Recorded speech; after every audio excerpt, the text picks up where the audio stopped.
رزق میں برکت کا ایک بہت بڑا ذریعہ شکر ہے۔ ارشاد فرمایا لَإِن شَكَرْتُمْ لَأَزِيدَنَّكُمْ، اگر تم شکر کرو گے وہ تمہیں اور زیادہ عطا کرے، اور اگر تم شکر نہیں کرو گے وَلَئِن كَفَرْتُمْ، کفران نعمت کرو گے، إِنَّ عَذَابِي لَشَدِيدٌ، تو پھر میرا عذاب بڑا سخت ہے۔ رزق کے اضافے کا ایک اور بہت بڑا سبب انفاق فی سبیل اللہ۔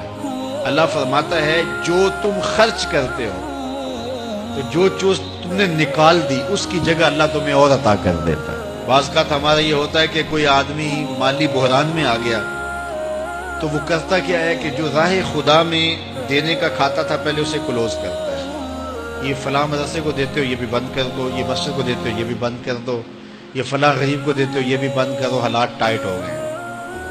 لیکن 5 گاڑیاں ہیں تو 2 گاڑیوں پہ گزارا کر لیا جائے، پیٹرول بچے، یہ نہیں ہو سکتا۔ گھر کے لچھن وہی ہیں لیکن بند کہاں سے کیا؟ جہاں سے رزق آنا تھا۔ ہمیں تو یہ حکم دیا ہے جب رزق تنگ ہونے لگے صدقہ دے کے رب سے کاروبار کر لو، صدقے سے تمہارے رزق میں اضافہ ہوگا۔ یہ رب کا وعدہ ہے اور اللہ کے وعدے جھوٹے نہیں ہو سکتے۔ رزق کی برکت کا ایک اور بہت بڑا ذریعہ النکاح ہے۔ فرمایا اگر تم نکاح کرو گے، تم فقیر ہو وہ تمہیں غنی کر دے گا۔ لوگ کہتے ہیں بچہ پیروں پہ کھڑا ہو لے تو پھر نکاح کریں گے۔ اللہ کہتا ہے تم نکاح کرو ہم پیروں پہ کھڑا کر دیں گے۔ ہمارا فلسفہ اپنا ہے، اس کا حکم اپنا ہے۔ وہ کہتا ہے ابھی تو یہ اپنے لیے نہیں کماتا تو جو آئے گی اس کو کہاں سے کھلائے گا؟ میاں جس نے آنا ہے اس نے اپنا رزق لے کے آنا ہے۔ تو بچوں کی شادیاں کرو، اگر وہ جوان ہو گئے رزق نصیب ہو۔ اپنے اہل خانہ کو نماز کے حکم دینے سے رزق بڑھتا ہے، کیونکہ جو صبح کا وقت ہوتا ہے یہ رزق کے بٹنے کا وقت ہوتا ہے، اور جس گھر میں صبح کے وقت لوگ سوئے ہوئے ہوتے ہیں وہاں بے برکتیاں ہوتی ہیں۔ تو طلوع فجر سے لے کر کے طلوع آفتاب تک اپنی اولاد کو، بیوی کو، بچوں کو نہ سونے دیں۔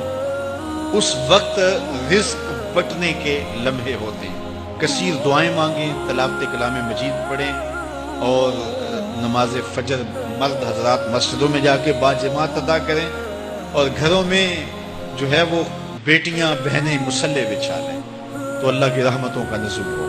اب ایک حدیث میں رزق کے اضافے کا ایک اور نسخہ ارشاد کیا گیا۔ میرے حضور نے فرمایا جو شخص یہ چاہتا ہے کہ اس کے رزق میں برکتیں ہو اور اس کی عمر میں اضافہ ہو تو وہ اپنے رشتہ داروں کے ساتھ سلوک اچھا کرے۔ رشتہ داروں کے ساتھ اگر اچھا سلوک کرو گے تو پھر تمہارے رزق میں برکت ہو۔ غریب ہیں تو ان کی مدد کرو، ان کی بیٹیوں کی شادیاں اپنے ذمے لے لو اگر اللہ نے آپ کو وسعت دی ہے، ان کی پریشانیاں بانٹ لو، ان کا قرضہ ہے تو اتارنے کی کوشش کرو، ان کو مشکلات سے نکالنے کی کوشش کرو۔